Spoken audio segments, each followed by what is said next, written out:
Elena Reyes bound the annual report by hand. 4 years running. Every page squared, every tab aligned, the spine creased with her own thumb. And every year they seated her in the overflow room. A folding chair. A badge with her name spelled wrong. She never complained. She just reconciled the numbers anyway. Then came the quarterly review. 11 analysts at the table. VP Dale Renner picked up her discrepancy memo, the one she'd worked till midnight to write, and slid it back across the wood. He said it in front of all of them. "Nobody reads your reconciliations, Elena. That's the whole point of your job." She didn't cry. She went back to her desk. So 3 months before the annual meeting, she quietly bought 1 share of the company. And she asked for a spot at the microphone. If you believe quiet people read the fine print, this story is for you. Before we go on, subscribe if you want to see how this ends. And do me a favor, comment what city you're watching from. I want to see how far this one travels. Now let me take you back to the beginning. The building sat in an office park outside Chastain, North Carolina. Corveth Grid Technologies. On the stock ticker, it read CurveG. 4 low buildings the color of wet sand, ringed by a parking lot that held its heat long after the sun dropped. Inside, the carpet was the gray they use when they don't want you to notice it. The lights hummed. The coffee was free and it tasted like it. Elena worked on the 3rd floor. Reconciliation and valuation. Junior analyst, which in that building meant the desk closest to the copier and the one they forgot when the sandwiches came around. She was 29. She had been there 4 years.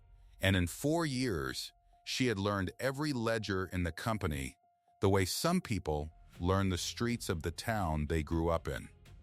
Not because anyone asked her to, because she couldn't help it. Here is the thing about Elena. She read everything. Not the summaries, not the top-line figures the managers put in bold so nobody had to think too hard. She read the intercompany ledgers, the ones that track money moving from one arm of the company to another, the ones nobody reads. She read the footnotes. She read the appendices. She read the parts of the annual report that exist only because the law says they must, and she read them the way other people read a letter from someone they love. Every quarter, she reconciled entries that most of the firm didn't know existed. She'd sit with 2 columns that were supposed to match, and if they didn't, she stayed until they did. Or until she understood why they couldn't. She kept her own copies. Clean ones. She told herself it was just habit. The reconciliations lived on her own laptop. And she kept them tidy the way some people keep a clean kitchen. Just habit. That's all. She mentored the interns too. For free, on her own time. When a nervous kid from the local college came in for the summer and didn't know a debit from a credit, Elena was the one who sat with them at lunch and drew the tea accounts on a napkin. She never got credit for it. The interns went off in September and thanked their managers whose names they knew, and Elena stayed at her desk closest to the copier. There was a nameplate on that desk. It said Reyes, and under it, in smaller letters, it said temporary. 4 years earlier, on her first day, someone in facilities had run out of the permanent kind and had grabbed a temporary placard from a drawer. Someone was going to swap it. That was the plan. That was the promise. 4 years later, the temporary nameplate was still there, and Elena had stopped mentioning it. Because after the 3rd time you mention a thing, and nothing happens. You learn that mentioning it is its own kind of humiliation. She had asked for a promotion 3 times. 3 times. The first time they told her she was doing important work where she was, and they didn't want to disrupt it. The second time they told her the budget was tight this year, maybe next. The 3rd time, the manager didn't even finish the sentence. He looked at a spot over her shoulder and said the timing wasn't right. And then his phone buzzed, and he took the call, and Elena understood that the meeting was over. She said thank you. She went back to her desk. She kept reconciling. I want you to sit with that for a second, because it matters. She kept doing the work. Nobody was watching. Nobody was rewarding her. The work itself was invisible, and the person doing it was invisible, and she did it anyway, at the highest standard she was capable of, every single day. She bound that annual report by hand because she thought the company deserved a clean one, even when the company had never once given her a clean deal. That was Elena.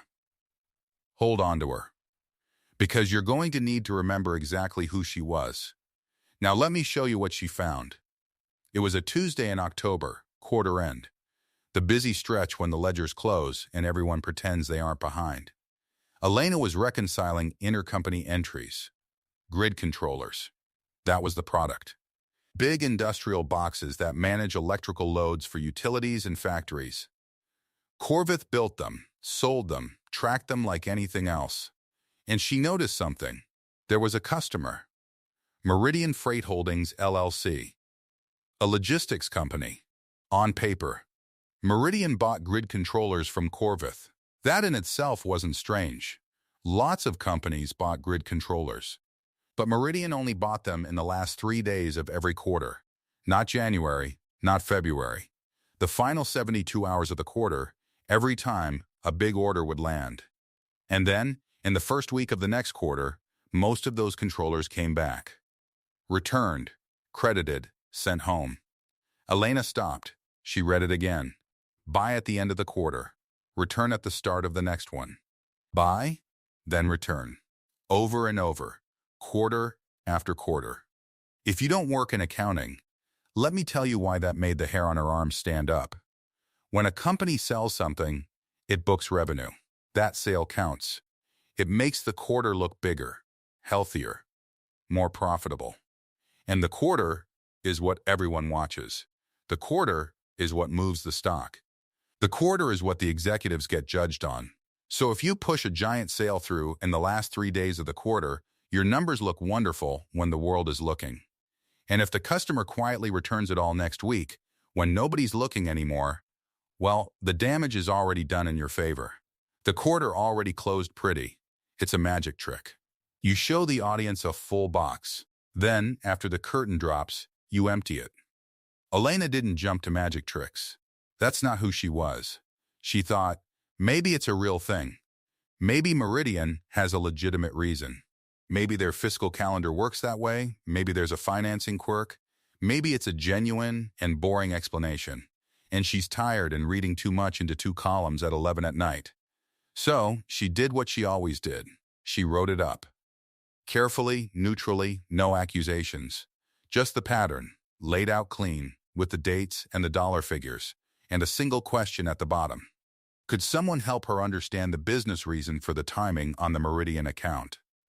That was all. A question. She called it memo number 1 in her own head. She didn't know yet that she'd be numbering them. She sent it up to Dale Renner, her manager, the VP of Financial Planning and Analysis, the man whose job, in theory, was to want the numbers to be right. The answer came back 2 days later. 1 line. Immaterial timing difference, no action needed. Immaterial, that word again. The word they used for her desk, for her nameplate, for her memos. Immaterial, not important enough to matter. Not big enough to read. She should have let it go. A smarter careerist would have let it go. But Elena had a flaw, and the flaw was this. She could not unsee a thing once she'd seen it. The numbers didn't reconcile in her head, and a thing that doesn't reconcile itches at a person like her the way a crooked picture frame itches at someone else. She couldn't walk past it. So a few days later, on her lunch break, she did one more small thing. She pulled the public registration for Meridian Freight Holdings, ILC. Anybody can do this. State business filings are public. You type in the name, and up comes the paperwork, the date it was formed, the registered agent, the address. And she saw the address. It was in Chastain. Right there. The same little town outside which Corveth had its headquarters. A logistics company that only ever did business with Corveth in the last 3 days of every quarter, and it was registered a few miles down the road. She half recognized the street. She couldn't say why, not yet. But something in her went very still, the way the air goes still before weather. She closed the browser. She ate the rest of her lunch. She went back to her desk. And she kept the copy. On her own laptop. Clean, just habit. Now understand, at this point, Elena still didn't know what she was looking at. She had a pattern and an address and a bad feeling. That's not proof. That's not a case. A good analyst knows the difference between a suspicion and a finding. And Elena was a good analyst, maybe the best one in that building, and she knew she didn't have it yet. So she kept her head down and she kept watching, quarter by quarter, and she wrote it up again the next time. And the time after that. Which brings us to the quarterly review. The one I told you about at the start. This is the day everything hardened. Picture the room. A long conference table, the kind that's supposed to make a company feel serious. 11 analysts around it, plus Renner at the head. Plus, standing near the window with his coffee, the chief financial officer himself. Marcus Bletchley. Let me tell you about Bletchley, because you'll want to know him. He was a tall, tidy man who wore his success like a well-cut coat. He had a way of speaking softly so that everyone leaned in, which made him feel powerful, which was the point. He'd come up through the big firms and he had a certain contempt he never said out loud but everyone could feel. Contempt for the analyst pool. The junior people. The ones who did the counting. To Bletchley, they were a utility. Like the coffee. There when you needed it, invisible when you didn't. He signed things they prepared, and never once wondered whether one of them read the things he signed. The review moved through its usual business. Numbers on a screen. Nods, and then it came to open items, and Renner picked up a page from his folder, and Elena recognized it, because she'd written it. Her memo. The Meridian memo, the newest version. The one where she'd finally put the returns and the timing and the recurring dollar amounts side by side so plainly that a child could see the shape of it. She thought, for one foolish second, that he was going to raise it. That she was finally going to get to say the thing out loud in a room where the CFO stood by the window. Instead, Renner held the page up between two fingers, the way you'd hold something you found on the bottom of your shoe. He looked down the table at her, and he slid it back across the wood, all the way, so it came to rest in front of her, in front of all 11 of them. Nobody reads your reconciliations, Elena, he said. That's the whole point of your job. The room was quiet for a beat, and then, by the window, Marcus Bletchley chuckled. Just a small sound, a soft, tidy little laugh. Enough, a few of the analysts smiled the way people smile when they're relieved it isn't them. A couple looked at the table. One young intern she'd taught, a kid named Nothing You Need to Remember, went red on Elena's behalf, and Elena caught that, and it was almost worse than the laugh. Here is what she did.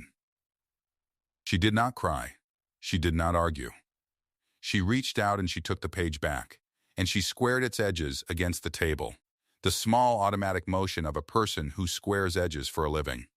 She said, "Understood," one word. And she put the memo in her own folder, and when the meeting ended, she walked back to her desk, closest to the copier, past the temporary nameplate that 4 years hadn't fixed, and she sat down, and she opened the next reconciliation, and she kept working. I need you to notice something about that moment, because the whole story turns on it. In that room, Dale Renner thought he was closing a door. He thought he was putting a junior analyst in her place, permanently, in front of witnesses, so she'd stop embarrassing him with memos nobody wanted. He said the cruelest true thing he could think of. Nobody reads your reconciliations. He was wrong about the most important word in that sentence. Nobody. Because one person read them. The person who wrote them. And she read them more carefully than anyone alive. He just told the one person in the building who read everything that reading was pointless, in front of 11 witnesses. He would remember that later. So would they. But we're getting ahead. The weeks after that were the hardest, and I won't pretend otherwise, because I don't want to sell you a woman made of steel. She wasn't steel. She was a person. She went home to her apartment those nights, and she sat at her little kitchen table, and there were evenings she thought about quitting, just leaving. Finding a job at a firm where a clean memo was a good thing to hand in and not a joke. She had the skills. She could have walked. But she kept coming back to 2 columns that wouldn't reconcile. And to a chuckle by a window. And to a page sliding back across a table. She wrote memo number 2. She was careful again. More careful. Because she was learning the game now.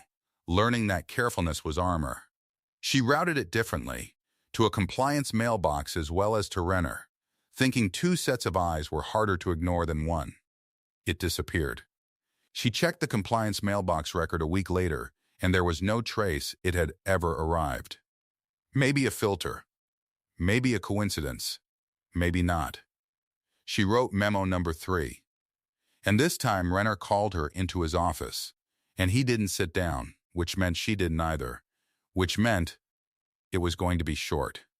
He told her, quietly, almost kindly, in the voice men use when they think they're doing you a favor, that she needed to stop, that she was becoming known as difficult, that she was embarrassing herself with this Meridian thing, and that if she wanted a future at Corveth, she'd let it go and focus on her actual job.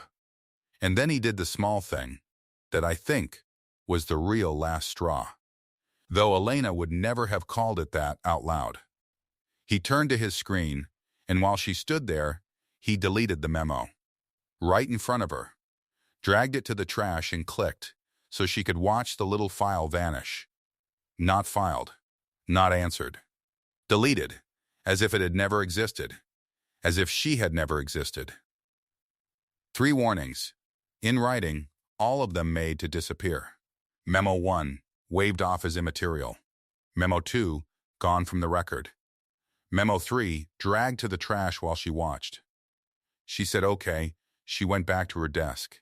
And that night, at her kitchen table, something changed in Elena Reyes. Not a breakdown. The opposite. A settling. The pain didn't leave, but it changed shape. It hardened into something with edges. Into resolve. Because she'd realized something on the walk to her car. If they were willing to delete a memo in front of her face, then the memo threatened something. You don't erase a thing that means nothing. You don't laugh at a thing that scares you. All that contempt, all that immaterial, it was a wall. And walls get built around things worth hiding. So Elena stopped asking the question up the chain.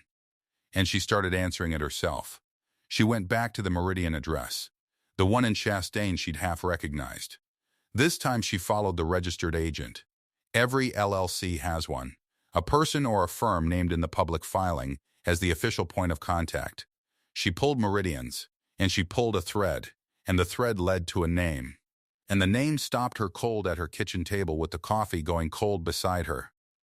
The registered agent traced back to a man, and that man was Marcus Bletchley's brother-in-law.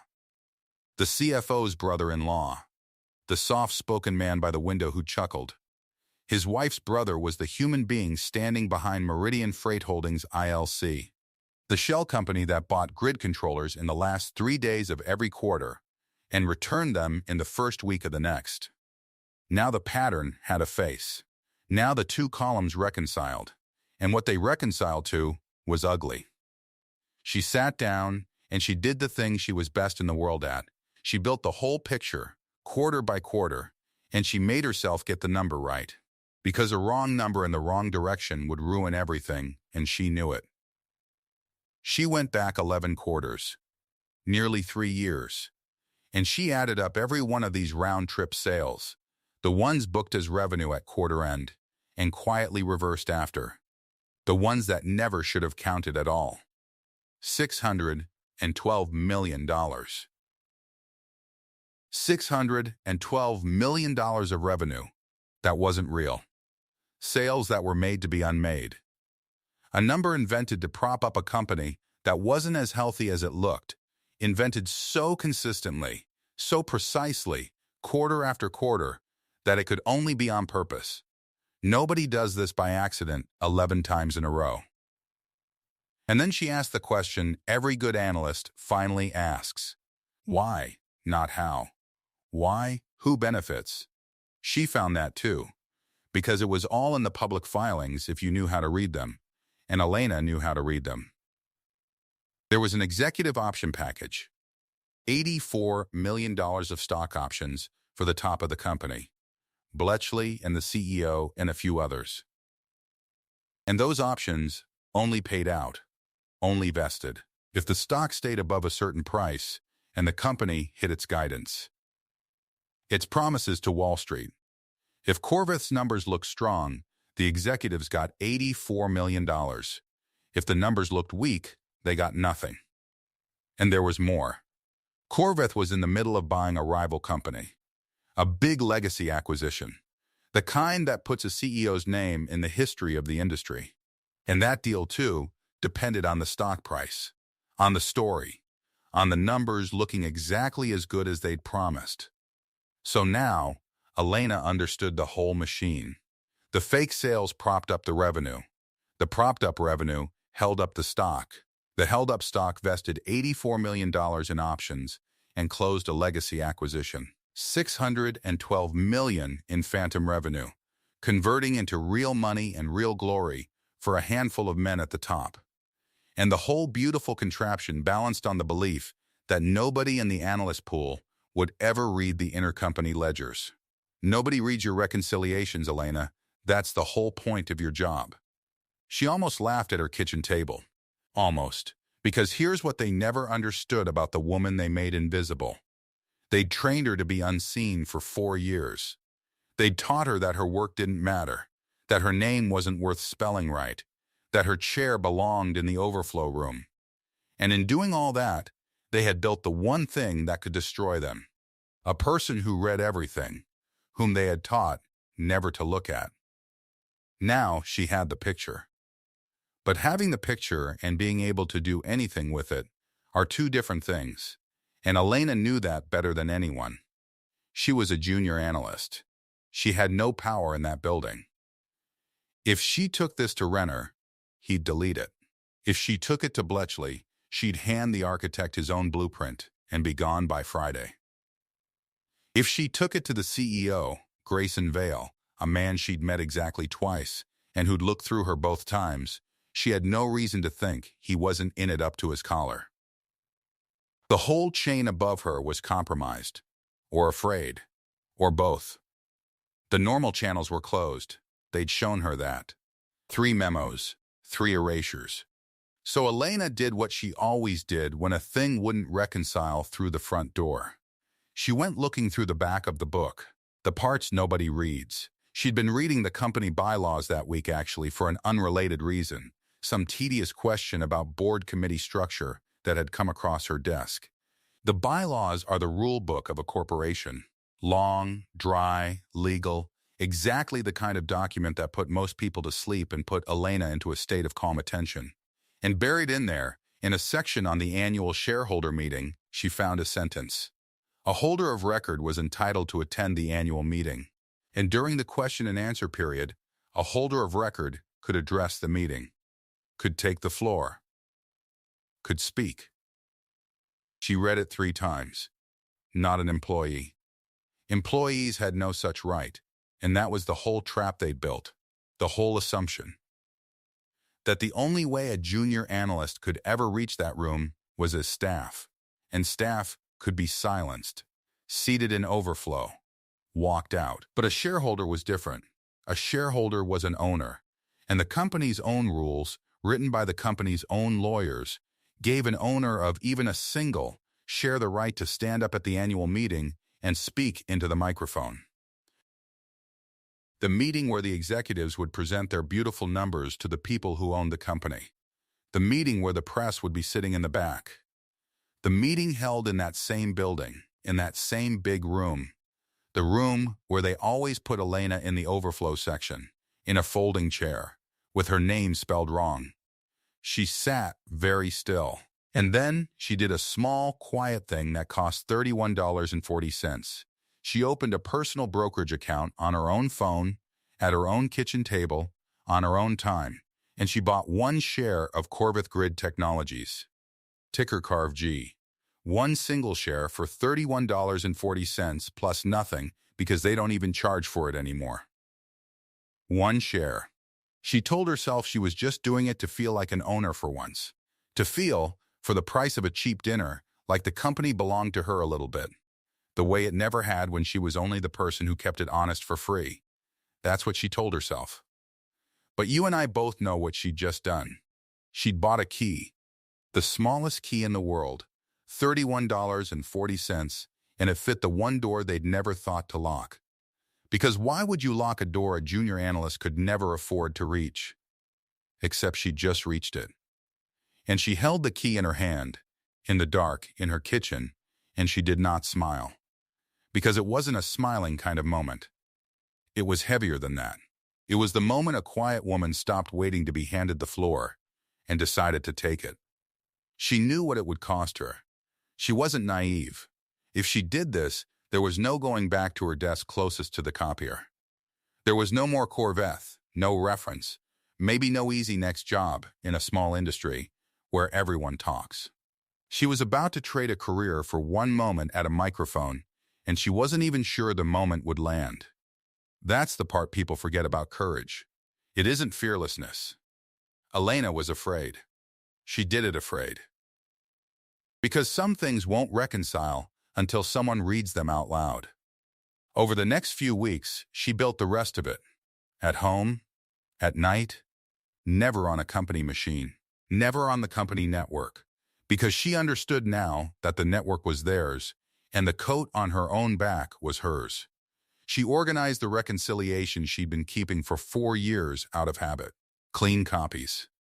Off system. The pattern. The dates. The dollar figures. The returns. The registered agent. The brother-in-law. The $612 million.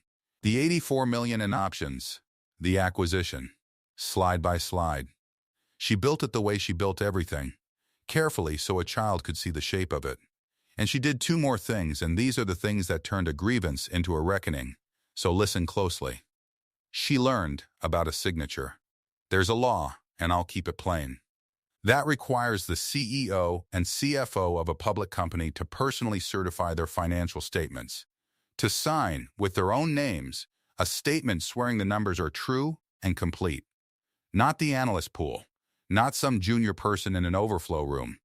The men at the top, their own signatures, on the truth of the numbers. And Elena realized something that made her go very quiet at her kitchen table. The fraud, on its own, was a company problem. Bad, but diffuse. Something a corporation could apologize for and pay a fine and move past. But the signature. The signature turned a bad number into a personal crime. The moment Marcus Bletchley signed his name certifying that $612 million lie was true, he stopped being a CFO with a problem and became a man who had personally sworn to something false. And there was a date coming. A date, 4 days before the annual meeting, when Bletchley and Vail would both have to sign that certification again. In their own hands. Swearing to numbers Elena could prove were fiction. They were about to sign the rope. And they didn't even know she was holding the other end. The second thing she did, she told almost no one about, and it was the quietest and the most powerful of all. She learned that a person who sees a fraud like this can report it, confidentially, to the government regulators who oversee the markets. That there's a formal way to do it, a tip, and that the law actually protects and even rewards someone who brings real evidence of real wrongdoing. So Elena, one evening, gathered her clean-off system copies, and she filed. Formally, officially, she put the whole picture into the hands of the people whose entire job was to read the fine print she'd spent 4 years reading alone. And that, right there, was the moment there was no going back. Not the share, not the deck, the filing. The day she stopped flagging it inside a company that kept deleting her flags and handed it instead to someone who couldn't delete it. Someone with subpoena power. She sat back from her kitchen table when it was done, and the apartment was quiet, and the coffee was cold, and she felt something she hadn't felt in 4 years inside that gray building. She felt like the work was finally going to be seen. Now all she had to do was survive the next few weeks. Print the annual report by hand, like always. Smile in the elevator, like always. Sit at the desk closest to the copier under the nameplate that still said temporary. And give no sign at all, that the quiet analyst nobody read had just armed the one thing that could bring the whole tower down. 4 years they trained her to be invisible. She was about to use it. For the first time, being unseen was going to be her weapon instead of her wound. She just had to keep her face still a little while longer. Right up until the day she stood. But you don't build a machine that balances on $612 million of lies without building a few alarms around it. And the men at the top of Corveth Grid Technologies, for all their contempt, were not fools. They were guilty. And guilty men get nervous. Guilty men order sweeps. And somewhere on the 4th floor, in a soft-spoken office with a view of the parking lot that held its heat long after dark, Marcus Bletchley was beginning to get the feeling that someone had been in the intercompany files. Someone who shouldn't have been. He didn't know her name yet. He would have spelled it wrong if he did. He was right. That was the thing about Marcus Bletchley. He was almost always right about numbers, which was how he'd hidden inside them for so long. But he was slow. And Elena had already moved. The next morning she came in early, like always. She printed the annual report by hand, the way she had 4 years running. 300 pages through a copier that jammed on page 190 every single time.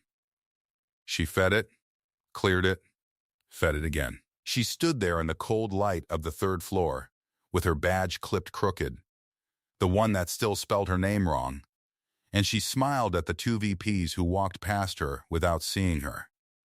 Same as always. She had spent 4 years learning to be furniture.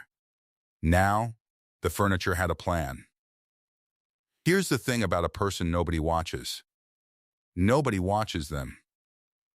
She built the deck at home, on her own laptop, at her own kitchen table, on the same machine that held the clean reconciliations she'd kept out of habit for 4 years. Slide 1 was meridian. Slide 2 was the pattern. Slide 3 was the address. She built it slow, one evening at a time, checking every figure twice against the source ledgers, because she knew the room she was building it for. She knew that in that room, one wrong decimal would be the only thing they'd talk about. So there would be no wrong decimals. There would only be the truth, laid flat, in a font large enough to read from the back. The first scare came on a Tuesday. She was at her desk when the internal message came through from it. Automated, cold, routed to her and to Renner both. An after-hours data export had been flagged on her user profile. Please confirm business justification. She felt the floor tilt. Just for a second. Just long enough to taste it. Then she breathed. And she typed back, plain as anything. Printing the annual report handouts for the overflow room. Per usual, same as every year. She attached the print log. 300 pages, time-stamped, boring. The kind of boring that 4 years of invisibility had taught her to weaponize. The flag cleared within the hour. Renner never even asked. Why would he? Nobody reads the analyst's exports. That was the whole point of her job.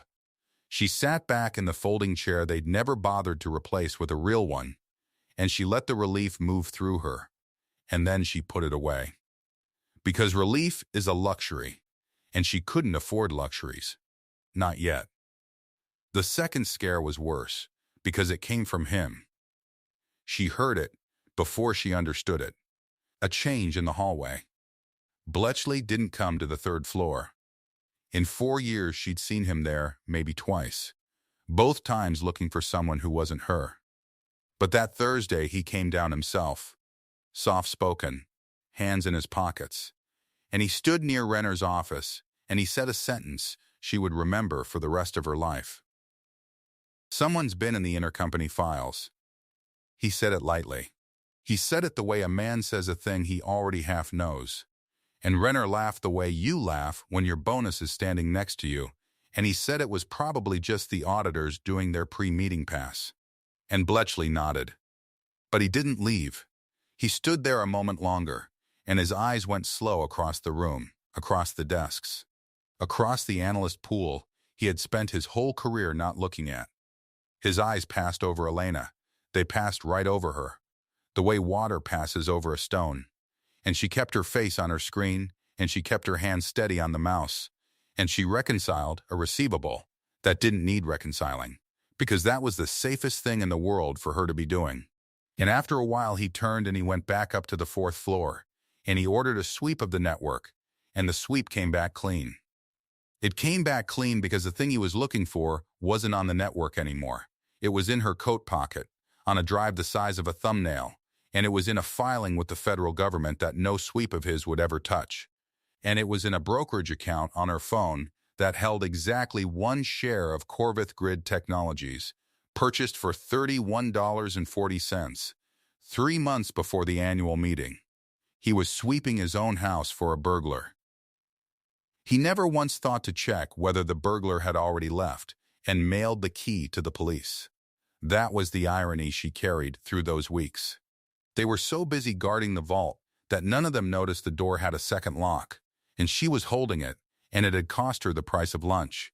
She almost made it clean. The night before the annual meeting, she was home. The deck was done. The handouts were printed. She had laid her one good jacket over the chair and set out the little admission ticket that had come in the mail. The one that said holder of record. The one with her name spelled right for maybe the first time in 4 years. Because a brokerage doesn't care what a VP thinks your name is. And her phone buzzed. It was the building. An automated security notice. Your access credential has been deactivated pending review. Please contact your manager. She sat very still. She read it twice. And then she understood what had happened, and a cold thing opened up in her chest, because she understood that they had found the exports after all, not the government filing, not the share, the exports, the 300 boring pages. Somebody had gone back through the logs one more time, somebody nervous, somebody guilty, and they had decided the safest thing 4 days before the annual meeting was to lock the analyst out of the building and figure out the rest later. They thought they'd stopped her. She stood there in her kitchen with the deactivated badge notice glowing in her hand, and for 1 long minute, she believed it too. 4 years of work, the filing, the deck, the share, the whole quiet machine she'd built. And they'd ended it with a single automated message and a magnetic strip going dead. Locked out. Walked out. Tomorrow, pending investigation. The way they walk out anybody who's become inconvenient. She would not get past the lobby. She sat down on the kitchen floor. She'd like to tell you she didn't, but she did. She sat down on the cold tile, with her back against the cabinet, and the folding chair from the office was there in her mind. The one they'd sat her in every year, and it felt like they'd won. Like being unseen was going to be the thing that beat her after all. And then her hand went to her coat. She didn't decide to. It just went. And her fingers found the little rectangle of cardstock in the pocket, the admission ticket, and she pulled it out, and she looked at it. Holder of record. And she started to laugh. Because they had deactivated an employee. They had locked out a junior analyst named Elena Reyes, badge misspelled, desk under the copier, nameplate that still said temporary. They had every right to do that. They could lock her out of the building any day they wanted. Marcus Bletchley could fire her by lunchtime and it would be perfectly legal. But he could not lock a shareholder out of the shareholder meeting. Nobody could. Not the CFO, not the CEO, not security, not the sweep. The bylaws didn't care that she swept floors for them by day. The bylaws only cared about one thing, and she held it, and it had cost $31.40. They had closed the employee entrance. They had forgotten there was a front door. And she was walking in the front door tomorrow, in her one good jacket, with a ticket that spelled her name right. She got up off the floor. She washed the coffee cup. She went to bed, and she slept, which surprised her, and in the morning she put on the jacket and she took the ticket, and she left the dead badge on the kitchen table where it belonged. The annual meeting of Corveth Grid Technologies was held in the ground floor conference hall of the same gray building, the one with the parking lot that held its heat long after dark. They rented extra chairs for the day. They set up an overflow section at the back, folding chairs in rows, the same kind they'd sat her in 4 years running. There was a small riser at the front and a podium and a long table where the board sat, and there was a section along the side wall for the press, 3 or 4 of them, laptops open. Bored. Waiting for the acquisition announcement everybody knew was coming. Elena checked in at the desk in the lobby. The woman with the list looked for her badge, didn't find one, and then found her name on the holder of record roll instead, spelled right, and handed her a paddle and a printed agenda and a seat number in the overflow section. Row 9. A folding chair. Of course it was a folding chair. She sat down in it, and she folded her hands in her lap, and she waited. Up front, Grayson Vale ran the meeting the way he ran everything, smooth and warm and empty.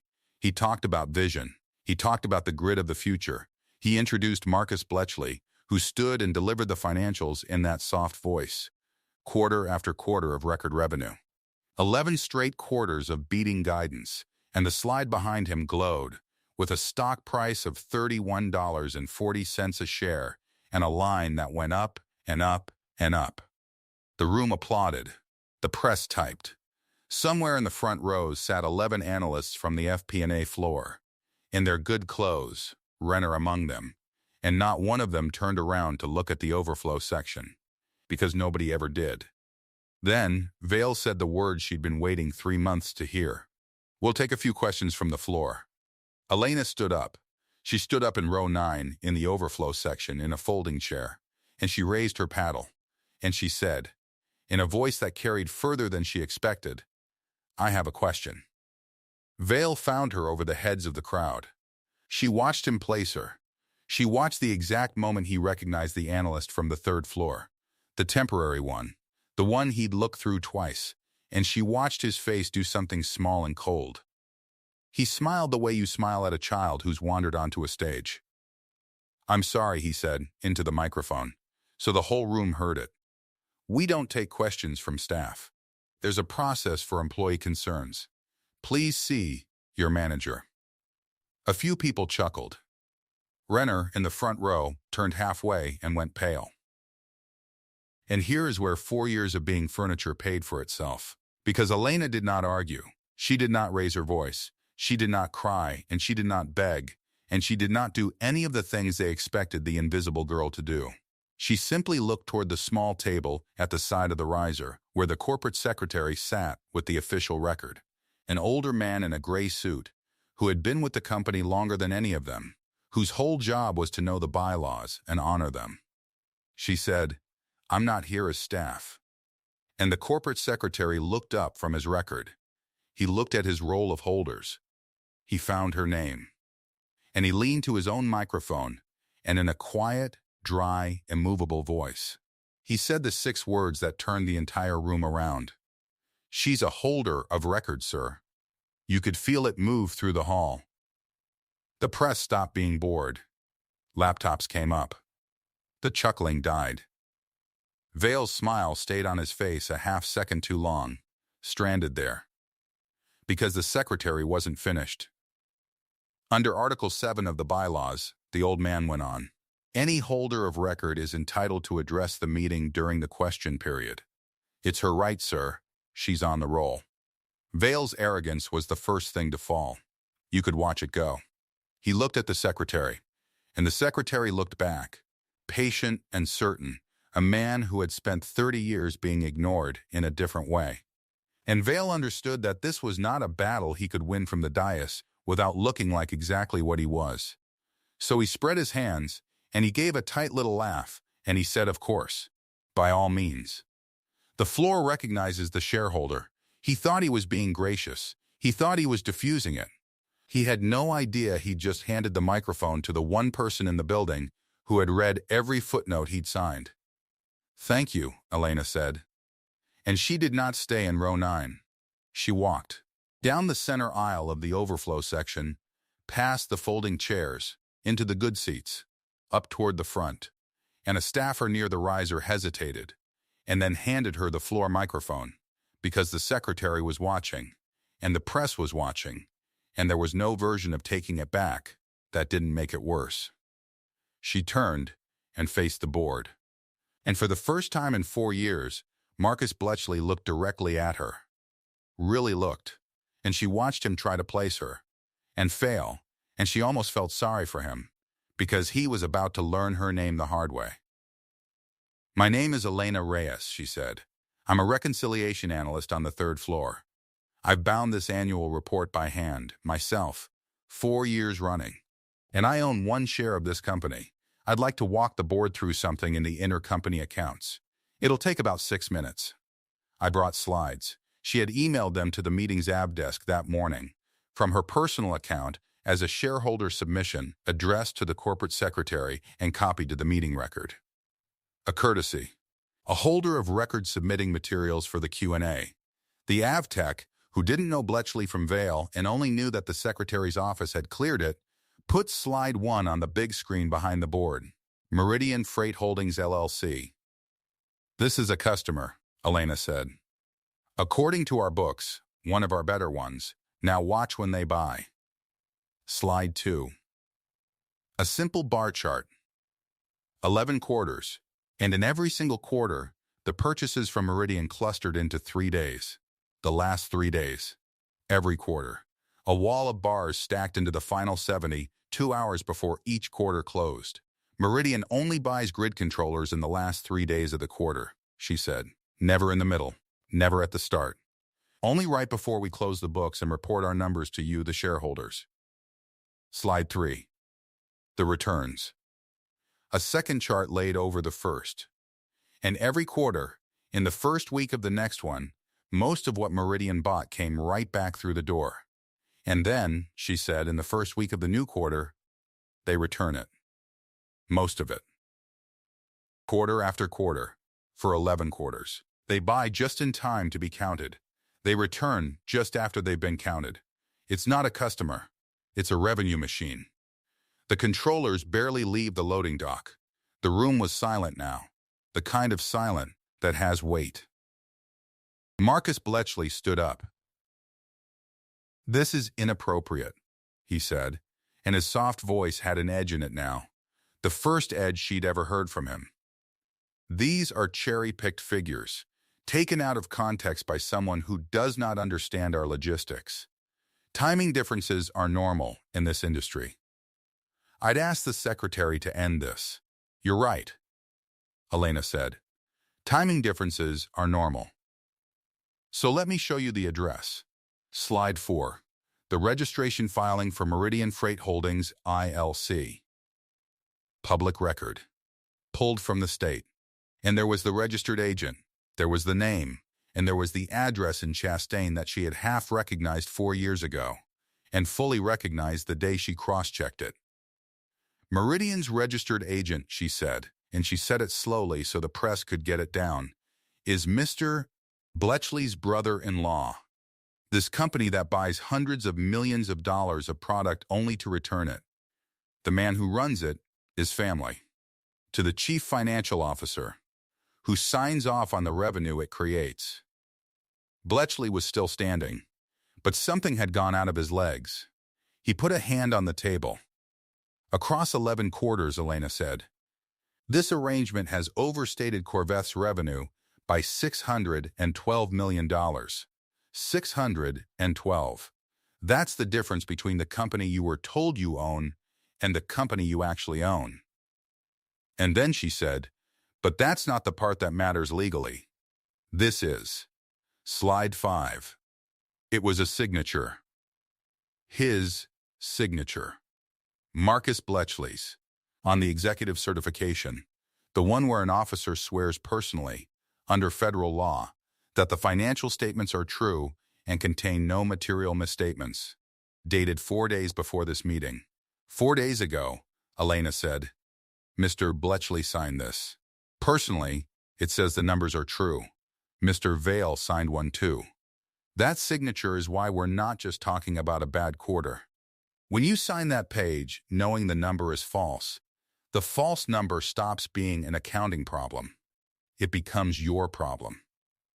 Personally, the screen also showed, in the corner, because she'd built it in, the figure that mattered to them, and only them. The executive option pool. $84 million. Contingent on the stock price. Contingent on the guidance. Contingent on the very story that was dissolving in front of the room, slide by slide. Bletchley sat down. Not gracefully. He sat down the way a man sits when his legs decide for him. He was the second one to fall, and he fell quietly, staring at his own name on the screen, at the signature he had put there in his own hand 4 days earlier, thinking it was a formality. Thinking nobody reads the certification page. Thinking nobody reads anything he signs. An analyst read it.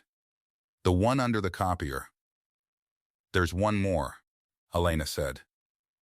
She had told herself she wouldn't. In the early drafts, at her kitchen table, she'd left it out. Because it was personal, and she'd wanted this to be clean. But then she'd thought about the 11 analysts. She'd thought about the folding chair, and she'd decided that the record deserved to be complete. Slide 6. 3 emails from Dale Renner, VP of Financial Planning and Analysis, her manager. His responses to her 3 memos, the ones she'd sent flagging Meridian, the ones that had been waved off and buried and deleted in front of her. The first said immaterial timing difference.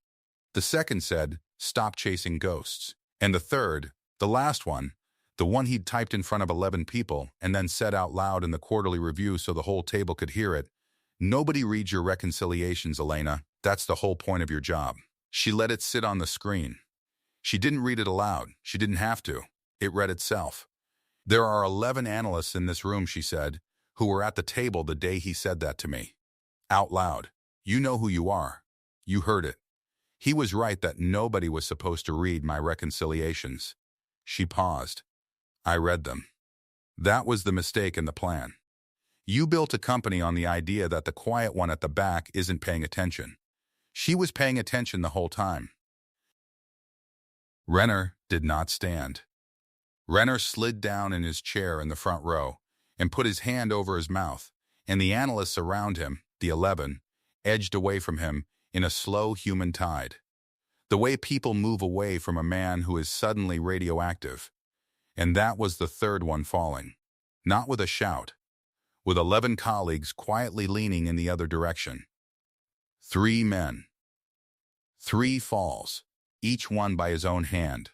The CEO by his arrogance, the CFO by his signature, the VP by his own email. She never raised her voice at any of them. She just turned the lights on and let the room see what had always been there. Then a woman stood up in the third row. She was older, silver-haired, in a good plain suit, and she held her shareholder paddle like it meant something, because to her it did. "My name is Harriet Okonkwo," she said. "I manage retirement money, pension money. Teachers, mostly, firefighters. We hold 400,000 shares of this company on behalf of people who will never be in a room like this." She looked at the board, and then she looked at Elena, and then back at the board. "I would like to make a motion that this board suspend the Chief Executive Officer and the Chief Financial Officer, effective immediately, pending an independent review of everything this young woman just showed us. And I would like it in the minutes that a shareholder made this motion, and that the corporate secretary recognized it." "Seconded," said a man near the window. Before she'd finished, the independent directors were already leaning together, heads down, whispering, a small storm at the end of the long table. One of them, a woman who had said nothing all morning, reached forward and pulled the microphone toward her and asked Elena a single question. "Is there a case number?" And Elena said, "Yes, ma'am." "There is." She gave it. The enforcement number, already on file with the federal market regulators, filed months ago. The confidential tip that could not be deleted, that no sweep could touch, that had been sitting in a government inbox the whole time she'd been printing 300 boring pages by hand. "I filed it before I bought my share," she said. "I didn't come here to start an investigation. I came here to tell you one was already happening. You were going to read about it in the paper. I thought the owners of the company should hear it from one of their own first." Somewhere at the side table, a phone was already up. The press were no longer bored. By the time the meeting was gabbled into recess, the exchange had halted trading in Corveth Grid. The acquisition, the great legacy deal, the one the whole inflated story had been built to close, was dead before lunch. And Elena Reyes walked back up the center aisle, past the good seats, back to the overflow section, and she picked up her printed agenda from the folding chair in row 9, and she folded it once, and she put it in her jacket pocket next to the ticket that spelled her name right. Nobody looked through her on the way out. Every single person in that room saw her. 14 months later, the light comes in differently. It comes in through an east window in a small office in Chastain. One room, her name on the glass door, spelled right, painted in gold. Elena Reyes. Below it, smaller, forensic accounting. The restatement was filed months ago. $612 million, unwound quarter by quarter, the way she'd shown them. The true numbers put back where the false ones had been. Marcus Bletchley was indicted, and so was Grayson Vale, on the certifications they signed with their own hands, exactly as she'd said at the microphone. The brother-in-law and his freight company that shipped nothing are part of the same file. Dale Renner was terminated and barred from the industry. And somewhere out there he is learning that a man who spends his career making sure nobody reads things is helpless when the thing they finally read is his own email. The company survived, smaller, humbled, under new management. The rival it tried to swallow is doing fine on its own. The reconstituted board, when the dust settled, sent someone to ask Elena if she would come back. Interim Chief Financial Officer, they said. A real title, a real nameplate, permanent, not temporary. Her own floor. She said no. She said it kindly, over the phone, standing in her one-room office with the gold letters on the door. Because the flex, in the end, was not taking their chair. The flex was not needing it. The whistleblower award came through in the spring. The government determines these things by the size of what's recovered. And what was recovered here was very large. So the number was large too. $31 million. She noticed the echo before anyone else did. 31 million. $31.40. The share had paid for itself about 1 million times over, but that was never really the math that mattered to her. She used part of it to open the office. She hires people the big firms overlook, the quiet ones, the ones who read everything and get seated at the back. She pays them like they're seen, because they are. In the corner of the office by the window, there is a folding chair. It's the same kind they sat her in 4 years running, the same cheap gray metal. She bought one just like it and put it there on purpose. Clients ask about it sometimes. She tells them it reminds her where she used to sit. She doesn't tell them the rest, because the rest is on the wall behind her desk, in a small black frame. It's her old badge. The temporary one. The one with her name spelled wrong all 4 years. The E and the L transposed. The way it came out of a printer that nobody bothered to fix for a person nobody bothered to see. She kept it. And under the wrong letters, in her own blue pen, in her own steady hand, she wrote the correction. She spelled her name right herself. This morning there's a new client's ledger open on her desk. A small company, honest, worried about a number they can't explain. She's already found it. It's nothing sinister this time, just a rounding error 3 years deep. The kind of thing that lives in the intercompany accounts nobody reads. She'll show them this afternoon. She'll walk them through it slow, one line at a time, in a font large enough to read from the back of the room. The coffee is hot. There's no overflow room. There's no VP sliding paper back across a table. There's just the light, and the ledger, and the quiet, and the truth sitting there plainly on the page, waiting, the way it always does, for somebody patient enough to read it. Because that's the thing they never understood, all of them, the CEO and the CFO and the manager who buried her memos. They thought the fine print was a place to hide. The fine print always has a reader. It just took them 4 years to find out who she was. If you made it all the way here with Elena, comment the name of the city you're watching from. I always want to see how far these stories travel.